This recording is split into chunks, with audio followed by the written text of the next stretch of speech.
ঢোলের শব্দে কাঁপছে চারপাশ, মন্ত্রের টানে আর তান্ত্রিক শক্তির লড়াইয়ে যেন বাকরুদ্ধ হাজারো দর্শক।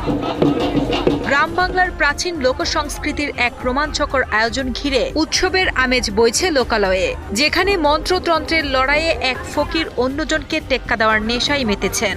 আর সেই রুদ্ধশ্বাস মুহূর্ত উপভোগ করছেন শিশু থেকে বৃদ্ধ এবং নারী থেকে পুরুষ সবাই। হ্যাঁ, বাংলাদেশে আমি পাতা খেলা দেখছি, দিনাজপুর, রংপুর, পাবনা বন্ধ, তাহা বন্ধ। এইরকম পাতা খেলা আমি জীবনে দেখিনি। খেলাটা অনেক ভালো লাগতেছে।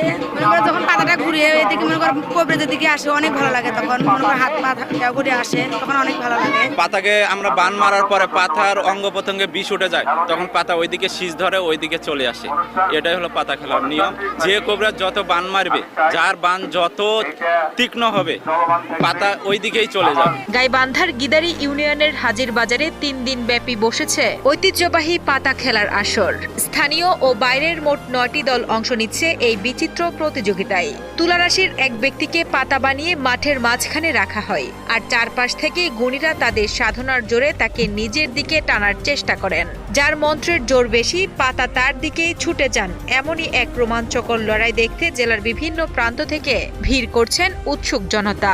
আমি বহু দূর থেকে আসছি পাতা খেলা দেখার জন্য, শুধু দেখার জন্য ছাগল নিয়ে আসছি। হয়তো বহু দূর ফাঁকা ফাঁকা থেকে লোক আসছে। শনিবার থেকে এখানে খেলা দেখে আসি। খেলা তো মনে হয় 3 দিন থেকে হতেছে, খুব সুন্দর খেলা দেখতেছে। অনেক দূর দূর থেকে লোক আসে। এটা একটা আনন্দের বিষয়। কুনিকরা বিভিন্ন জায়গা থেকে আসে, যার মন্ত্র জোর বেশি সেই পাবে পয়েন্ট। এখানে অনেক দর্শক, মাঠের কানায় কানায় ভর্তি, অনেক আনন্দ লাগতেছে এবং নিজেকে খুব ভালো লাগতেছে। অনেক দর্শক এসেছে। দর্শককে আনন্দ দেওয়ার আমাদের কাজ, এবং আমরা সকল দর্শককে ভালোভাবে আনন্দ দিতে পারি। মূলত বিলুপ্তপ্রায় এই লোকজ সংস্কৃতিকে টিকিয়ে রাখতে স্থানীয় যুব উন্নয়ন সংস্থা এই আয়োজন করেছে। আয়োজকদের লক্ষ্য এই সুস্থ বিনোদনের মাধ্যমে তরুণ সমাজকে মাদক ও জুয়া থেকে দূরে রাখা।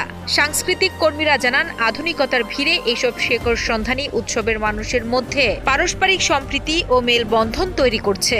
এখন এই মাদক অনেক ছড়াই গেছে। মাদককে না বলেই যুব সমাজকে বাঁচানোর জন্য আমরা এই চিন্তা ভাবনা নিছি যে আয়োজনে যেন এই ধরনের গ্রাম বাংলার ঐতিহ্যবাহীগুলো খেলাগুলো চলে। আমরা এই কারণে এই খেলার উদ্যোগটা নিছি। গ্রামীণ একটি খেলা পাতা খেলা। এই পাতা খেলাটার আয়োজন আমরা করে থাকি এই জন্য যাতে যুব সমাজ বিপথে না যায়, বিপদমুখী না হয়। যখন বাড়িতে বসে থাকি তখন আমরা সাধারণত মোবাইল অথবা টিভি ইত্যাদিতে ইন্টারনেটে আসক্ত থাকি। এরকম খেলা হলে আমরা বাসা থেকে আসি, যতক্ষণ আমরা খেলা দেখি ততক্ষণ আমরা ফোন থেকে বাইরে থাকি। 3 দিন ব্যাপী এই লড়াই শেষে বিজয়ীদের হাতে পুরস্কার তুলে দেওয়ার মাধ্যমে পর্দা নামবে এই উৎসবের। লোকজ সংস্কৃতির এই অনন্য ধারা আগামীর প্রজন্মের